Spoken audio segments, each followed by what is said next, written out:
Okay, dear students, after the first video of your physical properties and your preparation, we are going to come to the second video and we are going to start with the questions that are just based on whatever we have studied till now. The first question which I have written on the screen is which is more volatile, orthonitrophenol or paranitrophenol? ठीक है, आप ये जानते हो कि orthonitrophenol is this product orthonitrophenol. This is phenol and this is my ortho position NO2 and this one. And this is what? This is paranitrophenol. Paranitrophenol.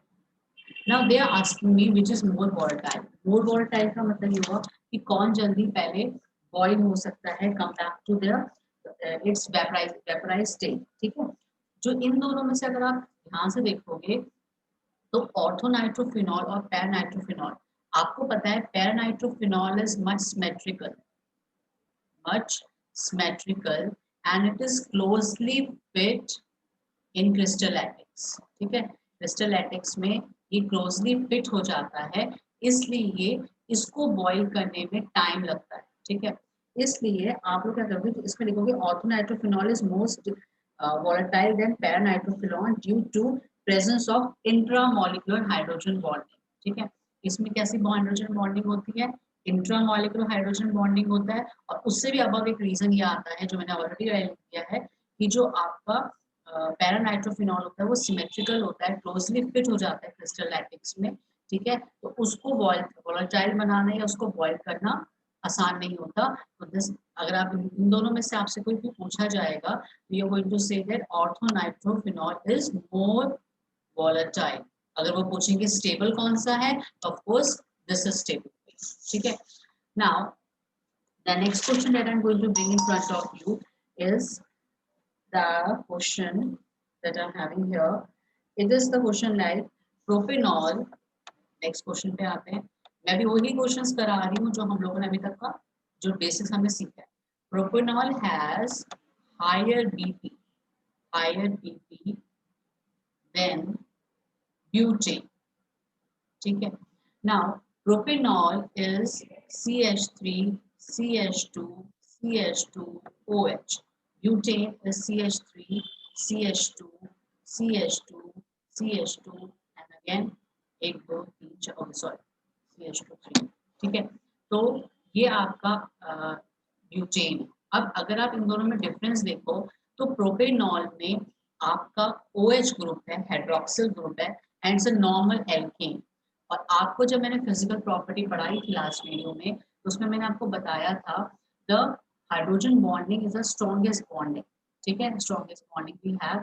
और जो components hydrogen bond बनाते हैं उनका बीपी ऑटोमेटिकली हायर होता है, means उसका boiling point higher होता है. तो अगर आपसे ऐसा कोई क्वेश्चन पूछा जाएगा तो you are going to write the propanol forms the intermolecular hydrogen bonding.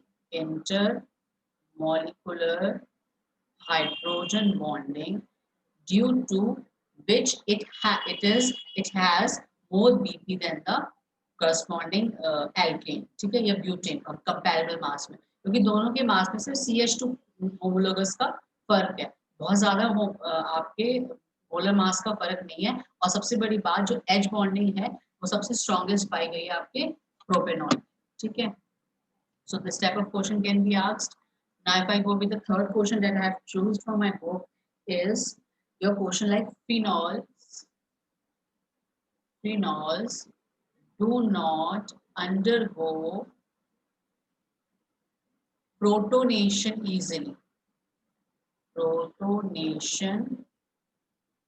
easily. ठीक है, इस कंसेप्ट को पढ़ाने से पहले वैसे ये कंसेप्ट मैंने हेलोइन्स में भी पढ़ाया है. हमारे पास दो टाइप के ग्रुप होते हैं, EWG electron withdrawing group and EDG. ठीक है, और इसका बहुत इंपॉर्टेंट रोल होता है हमारी केमिस्ट्री में कि हमारे मेन फंक्शनल ग्रुप में कैसा कंपाउंड लगा है, कैसा फंक्शनल ग्रुप लगा हुआ है, मेन चेन में कैसा फंक्शनल ग्रुप लगा हुआ है, उसके हिसाब से हमारी केमिकल रिएक्टिविटी, हमारी एसिडिटी, हमारी बेसिसिटी डिसाइड होती है. तो इलेक्ट्रॉन विड्रॉइंग ग्रुप, अब फिनॉल की हम बात यहाँ पे कर रहे हैं. तो फिनॉल ये ग्रुप है OH इलेक्ट्रॉन विड्रॉइंग ग्रुप आपका माइनस आई इफेक्ट दिखाता है और electron denoting donating group sorry आपका प्लस आई इफेक्ट दिखाता है, इलेक्ट्रॉन डोनेट करता है। अब जो हमारा इस पे ये बेंजीन रिंग लगी हुई है जिसको हम फिनाइल बोलते हैं, this phenyl ring act as a electron withdrawing group. तो ये इलेक्ट्रॉन विड्रॉइंग ग्रुप करने की वजह से होने की वजह से जो इलेक्ट्रॉन्स होते हैं आपके ऑक्सीजन पे जो लोन पेयर ऑफ इलेक्ट्रॉन्स होते हैं that are not easily available, ठीक है, क्योंकि डीलोकलाइज हो जाते हैं न्यूट्रॉन्स की वजह से, जो मैंने लास्ट क्लास में समझाया था। उसकी वजह से डीलोकलाइज होने की वजह से the electrons are not easily available. Therefore, the protonation जो reaction होता है, protonation reaction होता है कि donating of your H plus और accepting of your H plus is not possible। but protonation reaction की वो H plus accept करेगा या नहीं करेगा, वो नहीं कर पाता क्योंकि जो उसके ऑक्सीजन के ऊपर जो electrons हैं they are not readily available for the reaction। So you will write in this question that here in the phenyl group, here in the phenol group, sorry, the benzene ring or phenyl act as an electron withdrawing group and the electrons are not available on the oxygen atom for the protonation reaction. Okay, I hope you understand the protonation reaction, that is acceptance of H plus. Okay, protonation is acceptance of H plus and deprotonation is release of H plus. Okay, so this is the third one. Now, suppose the next question comes in front of you is like convert propene to prop to all, ठीक है, propane to all, sorry, propane to all. Now propene you have this way, CH3 CH double bond CH2, then you have to convert it into CH3 CH2 CH2, you have to convert it into 2 propanol, sorry, 2 propanol में आपने convert करना है इसको, so you have to write it in this way, 2 propanol. Now what we are going to do, we are going to use here, I hope you understand this question, we are going to use here like Markovnikov, ठीक है, Markovnikov या anti Markovnikov, ये तुम्हें decide करना है। अब तुम कुछ सोचो, तुम्हें सेकंड पोजीशन पे OH चाहिए, तो तुम्हें सेकंड पोजीशन पे पहले एल्काइल हैलाइड लगाना पड़ेगा। तो अगर मैं यहाँ पे HBr करती हूँ मार्कोनिकॉफ से, तो Br मेरा सेकंड पोजीशन पे जाएगा क्योंकि नेगेटिव एडेनम वहां जाता है जहाँ H कम होता है और पॉजिटिव एडेनम यहाँ वहां जाता है जहाँ H ज्यादा होता है। तो यहाँ पे मेरा मार्कोनिकॉफ से काम चलता है, ठीक है। हमें डिसाइड करना पड़ेगा कि हम मार्कोनिकॉफ करें या एंटी मार्कोनिकॉफ करें। CH3 CH Br CH3, okay.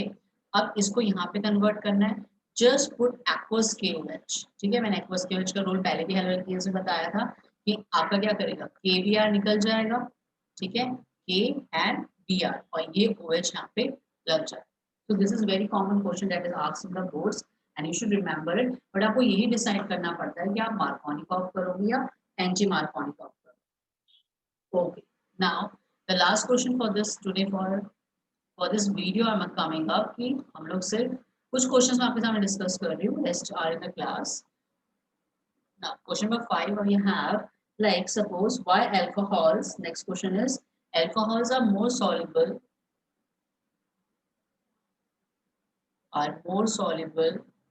in water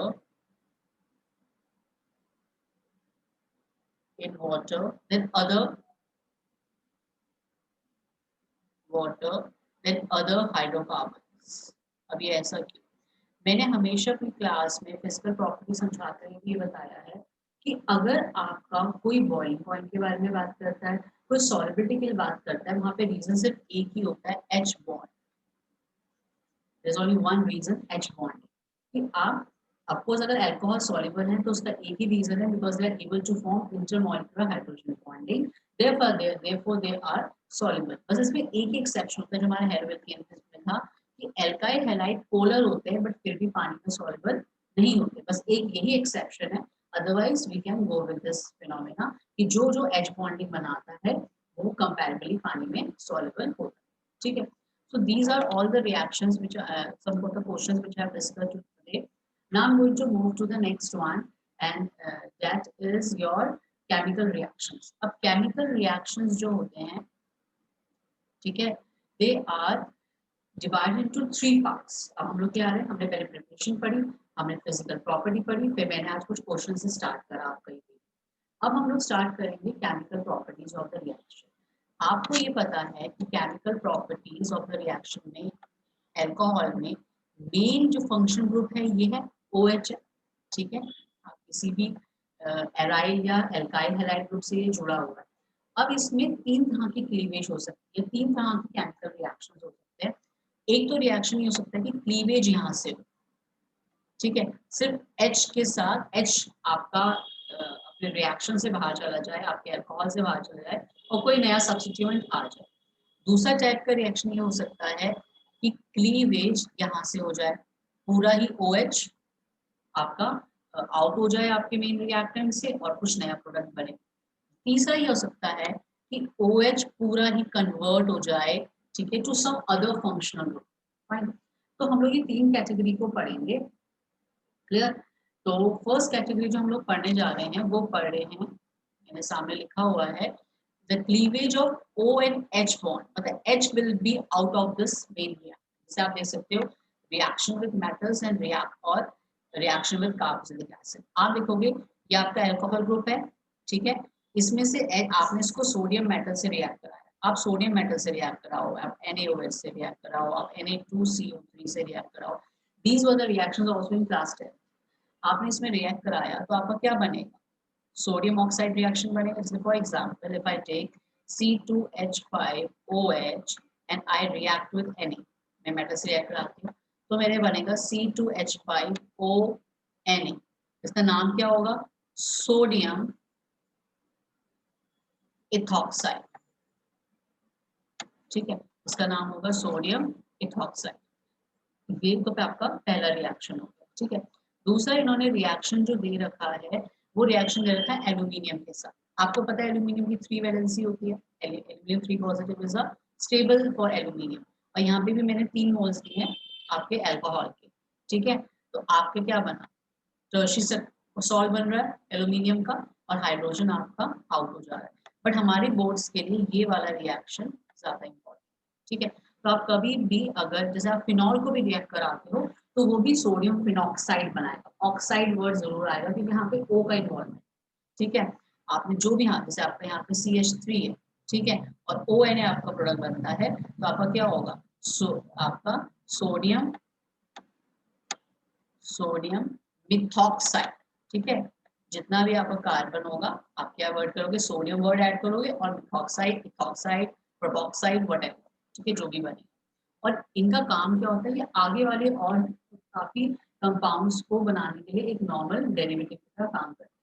दूसरा रिएक्शन एस्टरिफिकेशन है, क्लास 10 से पढ़ते आ रहे हो। आपने अपने अल्कोहल को, ठीक है, यहाँ पे बॉन्ड है, आपने अपने अल्कोहल को अपने इस कार्बोक्सिलिक एसिड के साथ रिएक्ट कराया। Suppose I take C2H5OH, then I take suppose CH3CONH, ठीक है, मैं इसको H2SO4 की प्रेजेंस में करूंगी, क्लियर। अब यहाँ से क्या होगा, ये वाला H जो है, ठीक है, ये वाला जो आपका H है आपको पता है ये भी डिस्पर्स करता है, एसिटिक एसिड भी डिस्पर्स करती है।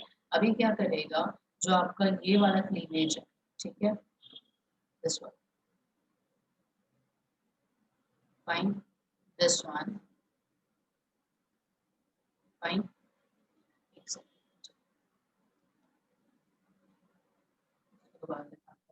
this is C2H5OH and CH3COH, ठीक है।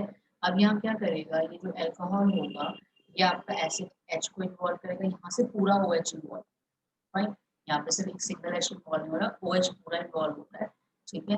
यहाँ पे H2O आउट हो जाएगा और आपका क्या बन जाएगा, C2H5COOCH, ठीक है। तो इसको बोलते हैं एस्टरिफिकेशन, मतलब ईस्टर बनता है। ईस्टर क्या होता है, ester group is this group RCOR, ठीक है। अगर आपने लिखा नहीं होगा तो again I am going to write it for you here.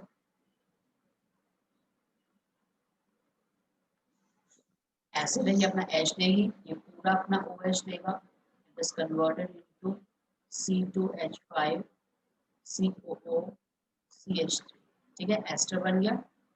Ester बना, ester is a sweet smelling agent जो हम लोग मिठाई में भी यूज करते हैं, परफ्यूम्स में भी यूज करते हैं, ठीक है।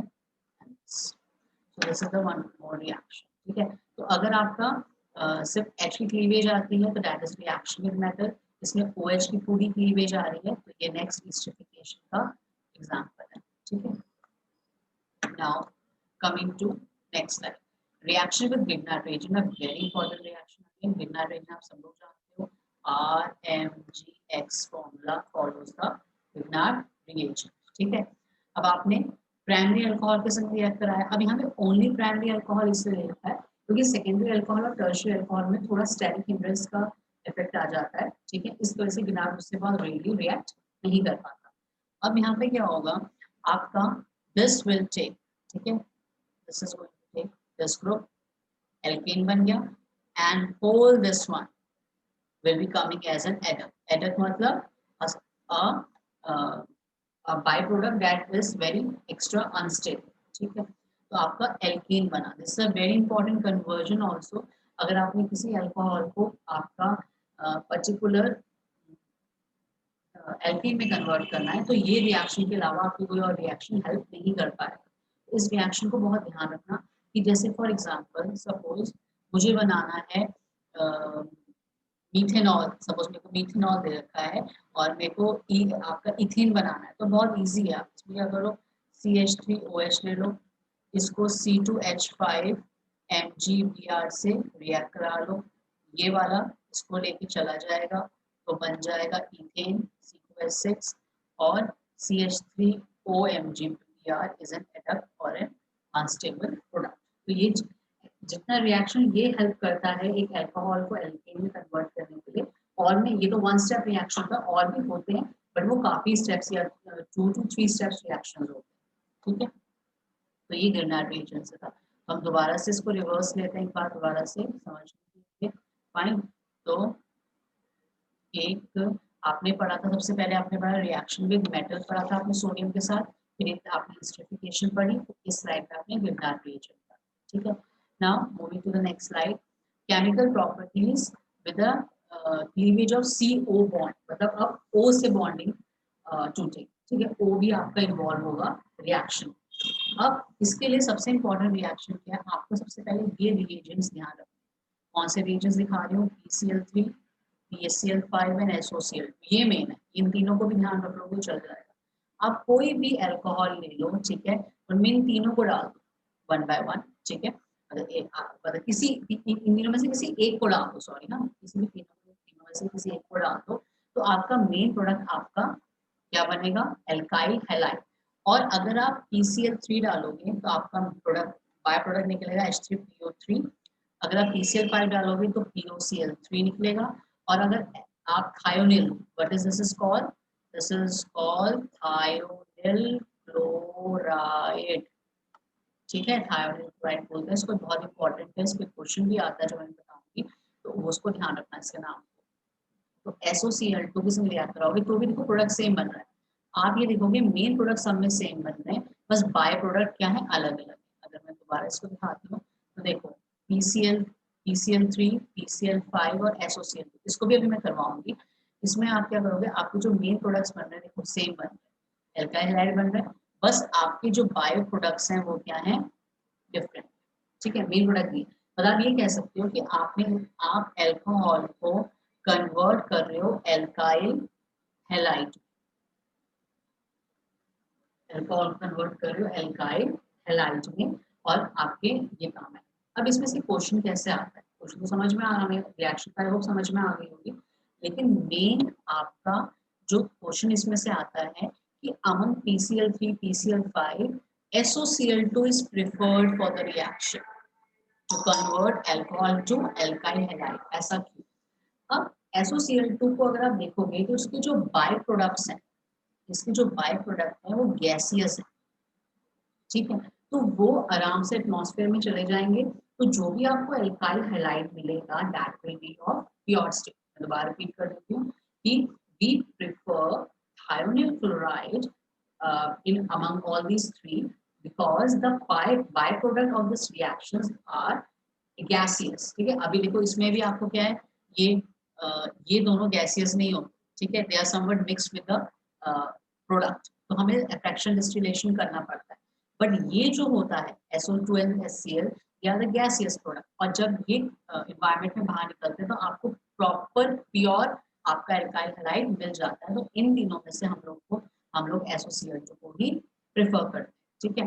तो ये तो रिएक्शन जो आपके सामने दिख रहा है स्क्रीन पे, ये किसके काम आएगा, अल्कोहल को एल्काइल हैलाइड में कन्वर्ट करने के लिए। आपको जो भी चेन लेनी है आप वो ले सकते हो, और इसमें बस बाय प्रोडक्ट डिफरेंट होगा, अदरवाइज सब सेम हो। जैसे अगर आ जाए convert ethanol into ethyl chloride, suppose ethanol C2H5OH convert it into ethyl chloride C2H5Cl, आप शांति से PCl5 डाल देना, ठीक है, बाय प्रोडक्ट दिखा देना and this is done. Clear, PCl5 डाल दो, PCl3 डाल दो, SOCl डाल दो, कुछ भी डाल दो, ठीक है। तो ये कहाँ से लिंक भी है आपका चैप्टर 11 और चैप्टर 10 के बीच। Now coming back to the next one, oxidation of alcohol. ये मैंने अपने पुराने वीडियो में भी आपको बताया था, लेकिन यहाँ पे है ना, जो मैंने आपको पहले भी समझाई है, ठीक है। जो ये चीज मैंने लिखी है वो आपको पहले भी समझाई हुई है मैंने। Okay, sorry for the interruption. तो ऑक्सीडेशन ऑफ अल्कोहल जो था, हम लोगों ने ऑलरेडी, मैं इसके बारे में बता चुकी हूँ आपको। जो अल्कोहल, एल्डिहाइड और कीटोन्स होते हैं, ठीक है, alcohol, aldehydes, ketones and carboxylic acid are having a relationship of oxidation. अगर आप स्ट्रेट चलते जाते हो तो ये ऑक्सीडाइज होने पर अल्कोहल एल्डिहाइड देता है, एल्डिहाइड कीटोन देता है। आप अल्कोहल को भी डायरेक्टली कार्बोक्सिलिक एसिड में कन्वर्ट कर सकते हो बाय विग्रस ऑक्सीडेशन, मतलब इनका रिलेशनशिप आपस में ऑक्सीडेशन पे है, ठीक है। जैसे देखो, प्राइमरी अल्कोहल हमेशा एल्डिहाइड बनाता है, सेकेंडरी अल्कोहल हमेशा कीटोन बनाता है, and tertiary alcohol always forms alkene. अभी आएगा नेक्स्ट स्लाइड पे, ठीक है। अब जैसे फॉर एग्जांपल देखो यहाँ पे भी लिखा हुआ है टर्शियरी अल्कोहल फॉर्म्स एल्कीन। अब मेन जो चीज हम लोगों ने इसमें डिस्कस करनी है, आर द ऑक्सीडाइजिंग एजेंट। कुछ ऑक्सीडाइजिंग एजेंट तो आपको यहाँ स्लाइड में भी दिख रहे हैं, but you also have PCC, PBC, ठीक है, and then you have Jones reagent. अगर बाय चांस आपको ये देखने मिल जाए तो आप ये समझना कि हाँ, इन्होंने भी ऑक्सीडेशन ही कर रखी है। ये इसके अलावा है CrO3, chromium trioxide. You have K2CrO7, very important oxidizing agent, and I should say the very strong oxidizing agent, but it acts as oxidizing agent only in the presence of acid. आपको acid उसमें डालनी पड़ेगी. And then you have this very important catalytic oxidation reagent, ठीक है। आपने इसमें catalyst use करा है, उसको एक स्पेसिफिक टेम्परेचर दिया है। Please remember this three words, three digits, 573 kelvin, very important for CBSE. कि अगर आप किसी भी अल्कोहल में, ठीक है, कॉपर डालते एज अ कैटलिस्ट और 573 केल्विन पे उसको हीट करते हो तो आपका वो ऑक्सीडाइज हो जाता है। प्राइमरी अल्कोहल होगा तो एल्डिहाइड बनेगा, सेकेंडरी अल्कोहल होगा तो कीटोन बनेगा, टर्शियरी अल्कोहल होगा तो वो एल्कीन बनेगा। Please remember this point and this one, very important, ठीक है, बहुत इंपॉर्टेंट है। और नेक्स्ट चैप्टर जो मैं एल्डिहाइड कीटोन्स पढ़ाऊंगी उसमें भी ये चीज दोबारा से आएगी, ठीक है। तो आपको ये ऑक्सीडेशन रिएजेंट याद रखने हैं। सीधे जाएंगे अल्कोहल से एल्डिहाइड, एल्डिहाइड से कार्बोनिक एसिड, या अल्कोहल से सीधे कार्बोनिक एसिड, तो आपका ऑक्सीडेशन रिएक्शन ही होगा और आपको रिएजेंट्स याद करने पड़ेंगे, ठीक है। पीसीसी का अगर फॉर्म एक बार आपको कोर्स में पूछा गया, that is your palladium fluorochromate, and then you have PCD, that is palladium fluorodichromate, ठीक है, ये इनका फुल फॉर्म है। Now next one, next slide same, ठीक है, नेक्स्ट स्लाइड है आपकी सेम स्लाइड है जो मैंने ऑलरेडी दोबारा से आपको बता दी है। हम इस पे आते हैं, that is dehydration of your alcohol, ठीक है। अल्कोहल को अगर मैं इससे ज्यादा भी इजी तरीके से समझाऊं तो आप इस चीज को इस तरह से और समझ सकते हैं। अगर 413 केल्विन पे अगर आप करो, ठीक है, आप अगर करोगे H2SO4 से रिएक्ट तो ये बनता है एल्कीन, डिहाइड्रेटेड। और अगर इसी सेम अल्कोहल को 443 केल्विन पे H2SO4 से रिएक्ट करोगे एंड दैट टू कंसंट्रेटेड, ठीक है, दोनों में कंसंट्रेटेड है, तो आपका बनता है ईथर, ठीक है। और इसका मैकेनिज्म बहुत इंपॉर्टेंट है, that I am going to tell you at the end of this video, ठीक है। आप स्टार्ट जब लोग सारी केमिकल प्रॉपर्टीज पढ़ लेंगे तो हमारे इसमें इस चैप्टर से दो जो मैकेनिज्म है बहुत इंपॉर्टेंट है कि अल्कोहल कैसे एल्कीन बनाता है और अल्कोहल कैसे ईथर बनाता है, वो उसमें क्या स्टेप्स होते हैं, ठीक है। It follows the SN1 reaction because of multi steps. तो पहले तो ये ध्यान रखना, अभी फिलहाल अगर मैं इस स्लाइड की बात करूं तो आपको ये बस ध्यान रखना इस स्लाइड में से कि 413 कैलोरी पे एल्कीन बनता है और 443 कैलोरी पे एसिड कैटालाइज के थ्रू आपका ईथर बनता है। तो ये दोनों एक ही चीज यूज होती है, बस टेम्परेचर डिफरेंट होता है। Now coming up to distinguish test, अब इसके बाद हम फिनॉल्स पढ़ेंगे, बट मैं पहले डिस्टिंग्विश टेस्ट इसका बता देती हूँ। आपको पता है आपके पास 3 तरह के अल्कोहल होते हैं, प्राइमरी, सेकेंडरी, टर्शियरी अल्कोहल, ठीक है। अब 2 टेस्ट हैं आपके पास, एक टेस्ट है आइडोफॉर्म टेस्ट और दूसरा है आपका लुकास टेस्ट। तो लुकास टेस्ट को हम पहले इस चैप्टर में पढ़ेंगे और जो सेकंड है आपका आइडोफॉर्म टेस्ट वो हम लोग नेक्स्ट चैप्टर में पढ़ेंगे। लुकास टेस्ट जो होता है that is a mixture of concentrated HCl and anhydrous ZnCl। इन दोनों के मिक्सचर्स को अगर आप इन दोनों को मिलाने के बाद एक मिक्सचर तैयार होता है जिसको हम बोलते हैं लुकास टेस्ट। अब हमारा यूज कैसा होता है, आपके पास प्राइमरी अल्कोहल, टर्शियरी अल्कोहल और सेकेंडरी अल्कोहल, ये तीनों अल्कोहल आपको टेस्ट ट्यूब में दे रखे हैं, दिखने में सब एक जैसे दिखेंगे, बट आपको पता करना है कि प्राइमरी, सेकेंडरी और टर्शियरी कौन सा है। तो आप क्या करोगे, तीनों में लुकास डाल दोगे। लुकास मतलब क्या, कंसंट्रेटेड HCl और ZnCl2 का मिक्सचर, ठीक है। अगेन इसमें भी लुकास डाला और इसमें भी लुकास डाला। अब लुकास डालने के बाद, इन तीनों में लुकास डालने के बाद क्या होगा, जो टर्शियरी होगा वो एकदम से टर्बिडिटी देगा। टर्बिडिटी मतलब एफरवेसेंस, झाग सा देगा। सेकेंडरी वाला 5 मिनट्स के बाद देगा, 5 मिनट्स के बाद टर्बिडिटी देगा, ठीक है। और प्राइमरी वाला रिएक्ट ही नहीं करेगा। तो इससे आप एटलीस्ट ये पहचान जाओगे कि आपकी जो 3 टेस्ट ट्यूब आपके सामने दे रही है उसमें से किस में आपका टर्शियरी है, सेकेंडरी है या प्राइमरी। तो this is the Lucas test that you have to have. एक टेस्ट और होता है iodoform test that we are going to do in the next chapter, okay. तो हम लोगों ने सबसे इम्पोर्टेंटली जो चीजें पढ़ी हैं वो हम लोगों ने अभी तक पढ़ा वो था आपका chemical reactions of only alcohols, ठीक है, नो फिनॉल्स। फिनॉल्स अभी आए। इसके बाद सबसे इम्पोर्टेंट है कि ये पढ़ने के बाद we are going to go with the phenol reactions, ठीक है। अल्कोहल में हमने H क्लीवेज देखी, OH क्लीवेज देखी एंड एज अ होल देखी, ठीक। अब हम लोग इसके बाद नेक्स्ट चलेंगे फिनॉल्स के रिएक्शंस, ठीक है। Chemical properties of phenols. And now phenol is very special thing to study about. Phenol में काफी चीजें अल्कोहल से ज्यादा ऊपर हो जाती हैं, ज्यादा हमें पढ़नी होती हैं।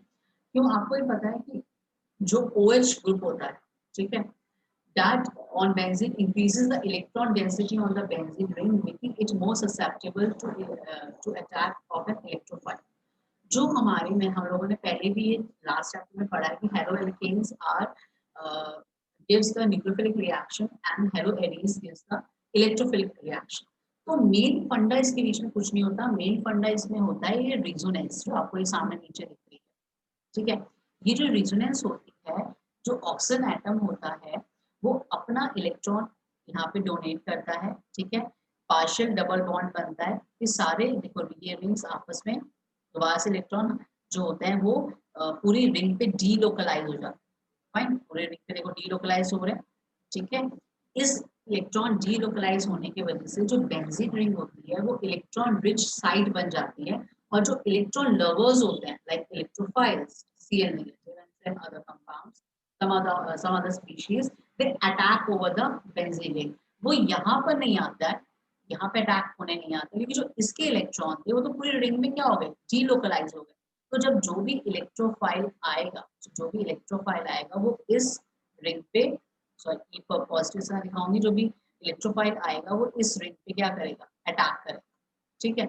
इनमें से किसी भी स्टेट पे वो अटैक कर सकता है और एक कंपाउंड बना सकता है क्योंकि जो इलेक्ट्रॉन्स थे हमारे वो रिंग के ऊपर है और वो O के ऊपर नहीं है, क्योंकि जो O के ऊपर जितने भी इलेक्ट्रॉन्स थे वो पूरी रिंग ने अपनी तरफ को खींच ली, क्योंकि मैंने अभी भी बताया था जो ये बेंजीन रिंग या फिनाइल रिंग होती है, it act as a electron withdrawing group, fine, electron withdrawing group.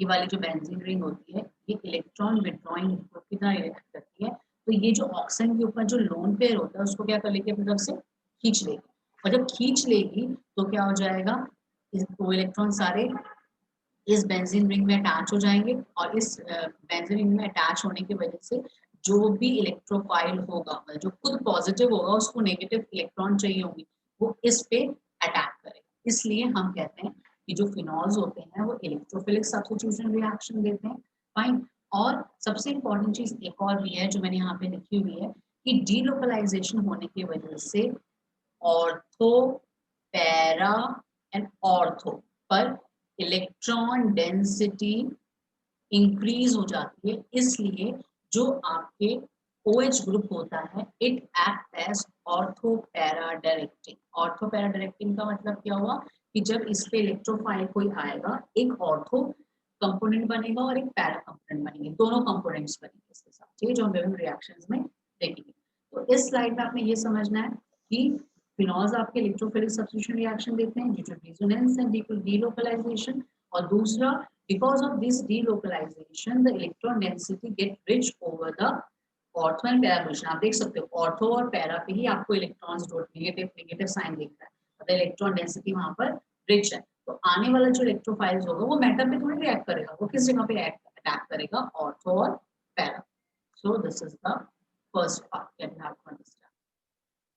Now some of the reaction we'll study, ठीक है, reactions of phenol involving the cleavage of OH bond, Kolbe reactions है, और कॉल्वे reactions को आपने सिर्फ एक तरह से मैं रियलिटी में बताऊं सिर्फ रखना है, क्यों, क्योंकि ये आएगा कि convert phenol into salicylic acid, ठीक है, और convert your what is Kolbe reaction आपको नोट करना है, फाइन। अब I'll give you an homework that please find it out that where you use salicylic acid. Salicylic acid is a very important component of the thing that you use in your daily life. Clear? तो मुझे बताना कि next class में कि आप लोगों ने इसको कहाँ पर देखा, ठीक है। It is an active ingredient of the particular thing that you use in your daily life. Now Kolbe reaction, Kolbe reaction में क्या है कि आप पहले उसको NaOH से रिएक्ट कराओगे, आपको बनेगा क्या बनेगा, सोडियम फिनॉक्साइड। आपने इसको NaOH से रिएक्ट कराया, यहाँ बना सोडियम फिनॉक्साइड। ये पहला टाइप का रिएक्शन है ना, कि आप अपने अल्कोहल फिनॉल को Na के साथ रिएक्ट करा, जैसे आपने अल्कोहल को करवाया था, वो Na बना, उसके साथ आप एक्सेस में कार्बन डाइऑक्साइड पास करोगे इस टेस्ट ट्यूब में, और उसको एसिडिफिकेशन में बाद में कुछ ड्रॉप एसिड के भी डालोगे, तो आपको जो कंपोनेंट मिलेगा that will B 2 hydroxy benzoic acid, ठीक है। तो यहाँ पे जो आपका एसिडिक ग्रुप होता है, एसिडिक ग्रुप होता है, उसको ज़्यादा प्रेफरेंस दिया जाता है, तो तब यहाँ पे इसको क्या बोलेंगे, हाइड्रोक्सी, हमारा सेकेंडरी फंक्शन ग्रुप होगा इस टाइम पे, तो हम इसको बोलेंगे 2 हाइड्रोक्सी बेंजोइक एसिड, और इसको बोलते हैं सैलिसिलिक एसिड। तो प्लीज ये रिएक्शन बहुत अच्छे से याद करना, और साथ साथ में इसका यूज आप खुद देखो। Next is your Fries rearrangement. ये बहुत ज़्यादा इंपॉर्टेंट नहीं है but still you have to study it. अब जो आप ये रिएजेंट देख रहे हैं यहाँ पे, इसको बोलते हैं एसिटिक एनहाइड्राइड, एसिटिक, ठीक है, एसिटिक एनहाइड्राइड। ये उसी तरह का काम करता है जैसे आपका, मैंने आपको हेलोइल केस में आपको मैंने एल्काइलेशन और एसिटाइलेशन सिखाया, वही है सब कुछ, उसमें कुछ भी नहीं होगा, ठीक है। आपका जो ये ग्रुप है, ये वाला H, ये वाला H, इसके साथ इस यहाँ पे आप देखिए उसके 2 मोल्स देखेंगे आप, आपको दिखाऊं, इसमें मैंने आप इसके 2 मोल्स लिए हैं, तो CH3CO, ठीक है, O, इसके साथ ये वाला H निकल जाएगा और एसिड बन जाएगा, ठीक है। और ये जो बचा ग्रुप है CH3CO, यहाँ पे क्या हो जाएगा, अटैच हो जाएगा, ठीक है। अब आपको पता है ये जो ग्रुप है, अभी भी मैंने बताया था, जो फिनॉल होते हैं वो क्या होते हैं आपके ऑर्थो और पैरा आपके कंपोनेंट देते हैं, ऑर्थो पैरा आपके प्रोडक्ट देते हैं। तो एक आपका इसमें आपकी रीअरेंजमेंट होगा, यहाँ पे ये अनस्टेबल रहेगा, तो ये वाला जो कंपोनेंट है, ठीक है, COCH3, ये वाला कंपोनेंट, ये उसकी ऑर्थो और उसकी पैरा पोजीशन को ऑक्यूपाई करेगा, फाइन। दोबारा से अगर हम इसकी हाइड्रोलिसिस करते हैं या इसको हीट करते हैं तो दोबारा से आपका जो मेन ग्रुप था OH वो दोबारा आ जाएगा, ठीक है। और हाइड्रोलिसिस भी कर सकते हो और इसमें फिर COCH3 डाल, COCH3 जो होगा वो ऑर्थो पैरा पोजीशन ले लेगा, ठीक है। अगर इस रिएक्शन को आपको ऐसे लिखने का मन ना करें तो you can write it in very easy way also. आप इसमें CH3 CO whole twice O लिखना और यहाँ पे लिखना आपका हीट, ठीक है। और आप इसमें फिर ये दोनों प्रोडक्ट दिखा, आप ब्रैकेट, अगर आपको ये नहीं याद रहता तो कोई बात नहीं, आप इसको ऐसे भी दिखा सकते हो। मतलब मेन इसमें टारगेट वही समझाना था कि जो भी आप एसिटाइलेशन, एल्काइलेशन, एसिटाइलेशन करोगे, ठीक है, acetylation, acylation, this is acylation, ठीक है, एंड एल्काइलेशन, तो उसमें दो प्रोडक्ट बनते हैं, एक आपका ऑर्थो, एक आपका para, clear. Now, moving to the next one, Reimer Tiemann reaction. तो ये भी कॉल्बे की तरह है, जो मैंने कॉल्बे के में बताया वही इस चीज के लिए भी ध्यान रखना। वहां सैलिसिलिक एसिड बना था या सैलिसिलिक एल्डिहाइड, ठीक है। अब फिनॉल को आप क्लोरोफॉर्म और एक्वस NaOH में रिएक्ट कराओगे कॉम्बिनेशन के साथ, तो ये वाला तो ONA बना देगा, सोडियम फिनॉक्साइड, और this will take as your major group, that is CH Cl2, ठीक है। यहाँ का H इस वाले Cl से निकल जाएगा, तो यहाँ पे HCl as a by product निकल जाएगा, और जो CH बचेगा, सिर्फ एक ही H निकला था, CH बचेगा, वो यहाँ पे लग जाएगा। अब आप क्या करोगे, दोबारा इसको NaOH से रिएक्ट कराओगे, तो ये जो पूरा कंपोनेंट है ये कन्वर्ट हो जाता है एल्डिहाइड ग्रुप, ठीक है। और एल्डिहाइड ग्रुप में भी आप एसिडिफिकेशन करोगे दोबारा से, तो Na दोबारा आपका OH में कन्वर्ट हो जाएगा, तो आपको क्या मिलेगा, सैलिसिलिक एल्डिहाइड। अब इसको भी कैसे ध्यान रखना है, कॉल्बे में सैलिसिलिक एसिड मिलती है, इसमें सैलिसिलिक एल्डिहाइड मिलता है, वहां पे आप रिएक्ट कराते हो अपने NaOH और देन योर CO2 से, यहाँ पे रिएक्ट कराते हो क्लोरोफॉर्म, NaOH एंड NaOH, ठीक है, दो बार सक्सेसफुल। तो ये आपको स्टेप्स याद रखने पड़ेंगे, you have to learn it, you have to write it and learn it properly.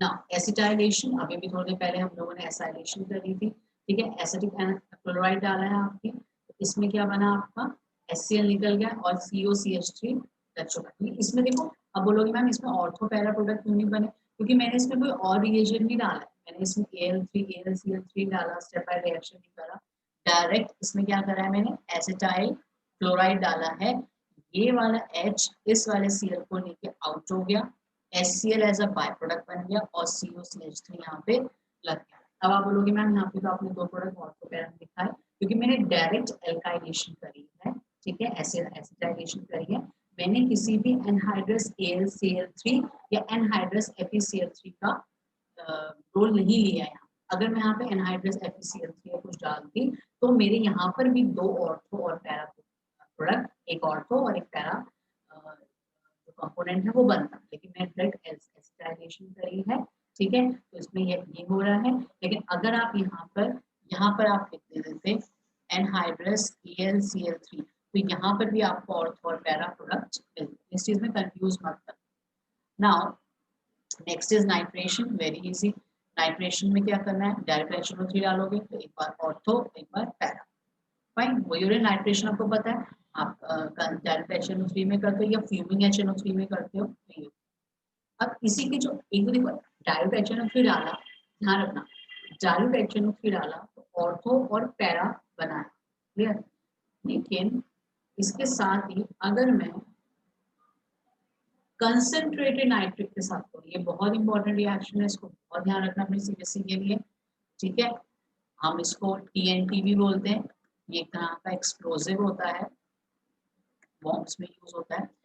आपने डाइल्यूट के संग रिएक्ट कराया था, जो पहले वाली रिएक्शन देखी थी, उसमें ऑर्थो और पैरा कंपोनेंट बना, लेकिन अगर आप कंसंट्रेटेड के साथ करोगे तो इसकी तीनों पोजीशन, मतलब फिनॉल की तीनों पोजीशन पे क्या लग जाएंगे, नाइट्रो ग्रुप लग जाएंगे, जिसको हम बोलते हैं 2,4,6 ट्राई नाइट्रोफिनॉल, या इसका एक और नाम बहुत अच्छे से याद रखना, पिक्रिक एसिड, ठीक है। तो ये आता है convert phenol into picric acid, convert phenol into TNT। तो ये अगर डाइल्यूट से कराया तो एक ऑर्थो एक पैरा, और यहाँ पे अगर कंसंट्रेटेड से करवाया तो तीनों पोजीशन पे लग जाएगा, और ये act as a explosives, various bombs and all that. ठीक है, ओके ना हेलोजिनेशन देखते जा रहे हो, सामने सामने दिखाते जाती हूँ। वही जैसे आपने नाइट्रेशन का करा, किसी एक स्टेट पे ऑर्थो पैरा बनेंगे, वो कब, जब आपने CS2 को एज अ सॉल्वेंट लिया, ठीक है, ये कैप्चर करने के काम आता है, ब्रोमीन को बहुत ज्यादा रिएक्ट नहीं करने देता, तो वो बना एक ऑर्थो पोजीशन और एक पैरा पोजीशन, ठीक है। लेकिन अगर आपने ब्रोमीन वाटर यूज करा, ब्रोमीन वाटर, जैसे वहां पे कंसेंट्रेटेड HNO3 किया था, यहाँ पे ब्रोमीन किया, तो आप देखोगे इसकी तीनों पोजीशंस ऑक्यूपाई हो गया। और ये क्वेश्चन क्या आता है, convert phenol into 2,4,6 tribromo phenol, ठीक है। तो वो कब पॉसिबल है, जब ब्रोमीन वाटर आप यूज करोगे, ठीक है, या bromine in the aqueous form. और ब्रोमीन अगर CS2 के साथ यूज करोगे तो ऑर्थो और पैरा प्रोडक्ट, यही डिफरेंस, ठीक है। तो आपने क्या रिएजेंट लिए हैं, इस पे डिपेंड करता है कि आपका प्रोडक्ट क्या बने। Now next is coming reaction of phenol cleavage of CO bond, ठीक है। जो रिएक्शन विद ये दोनों रिएक्शन बहुत इंपॉर्टेंट है। फिलहाल ये जो रिएक्शन मैं आपको सबसे पहले दिखा रही हूँ, ठीक है, ये वाला रिएक्शन सबसे पहले दिखा रही हूँ, that is the reaction that is very important to convert phenol back to benzene. कभी कभी ऐसे रिएक्शन हम लोग को करने होते हैं जब हमें अपना बेंजीन वापस चाहिए होता है, ठीक है। अब जैसे कन्वर्ट ओ अगर आ जाए, कन्वर्ट फिनॉल इनटू टाउलिन। टाउलिन मैंने बताया था क्या होता है, बेंजीन के ऊपर CH3 होता है, बेंजीन के ऊपर CH3।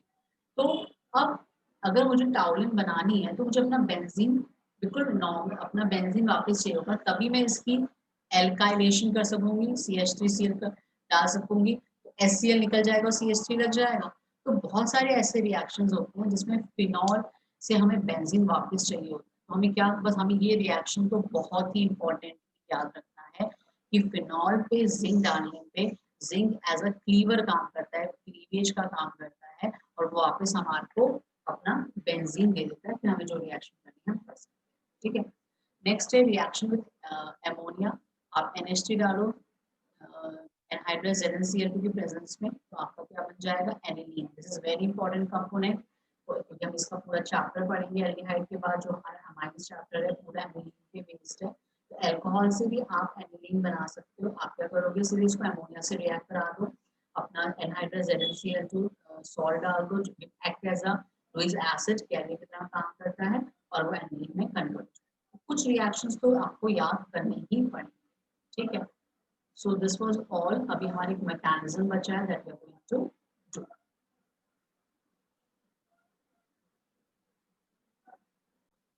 Okay, next that we have to start is the mechanism of alcohol to alkene, ठीक है।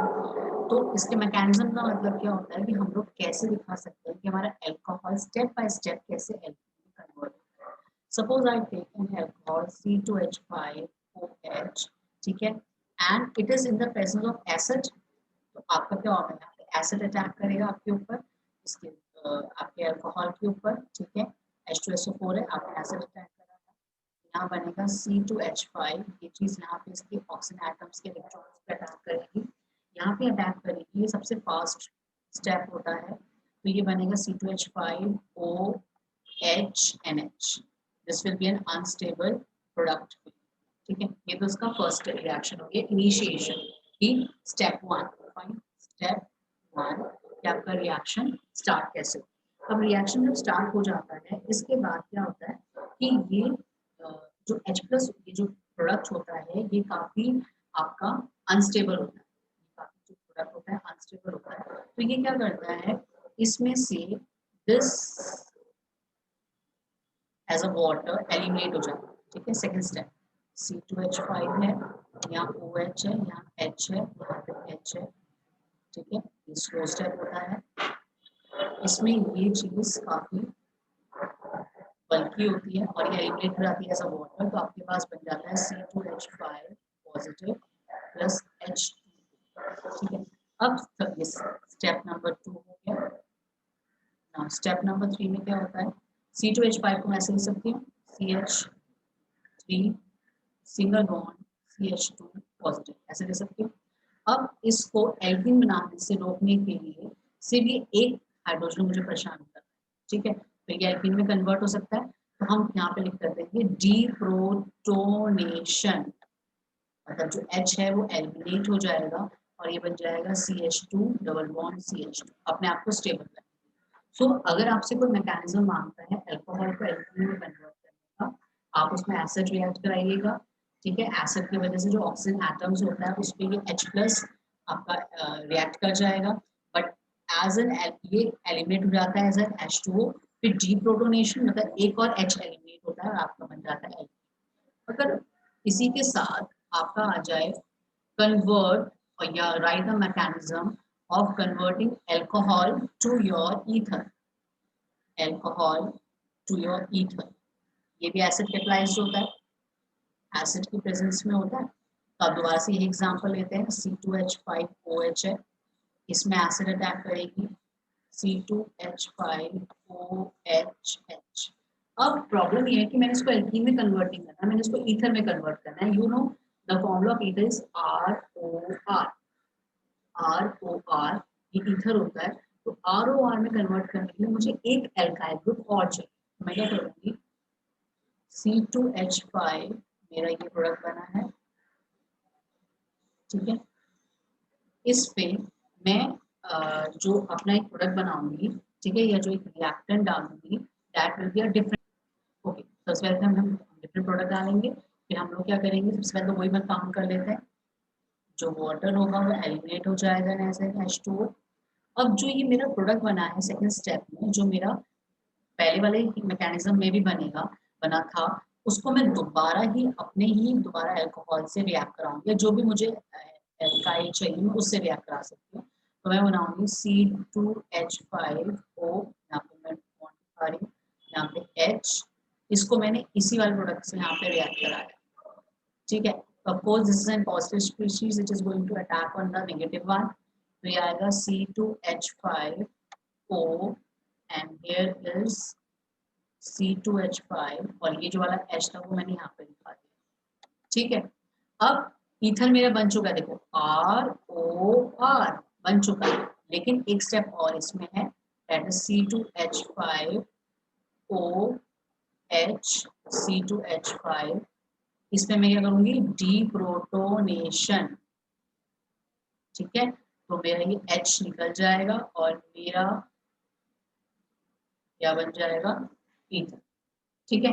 वहां पे क्या किया था हमने, ये स्टेप बनने के बाद डीप्रोटोनेशन कर दिया था, पहले दो स्टेप तो दोनों मैकेनिज्म में सेम है, लेकिन थर्ड स्टेप सब में डिफरेंट है, उसमें सीधे मैं डीप्रोटोनेशन कर दिया था, इसमें मैंने क्या करा है, अपने जो मेरा ये एजेंट बना था, ये कार्बोकैटायन बना था, मैंने उसको दोबारा ही अपने मेन रिएक्टेंट के साथ रिएक्ट करा, या किसी और के साथ भी करा सकते, ऐसा कुछ नहीं है, मतलब अल्कोहल ही होना चाहिए, वो चाहे कोई भी चिप का हो, उससे रिएक्ट करा के फिर आप ईथर बनाओ, और भी जो ये एक्स्ट्रा एच आपको परेशान कर रहा है उससे आप डीप्रोटोनेशन।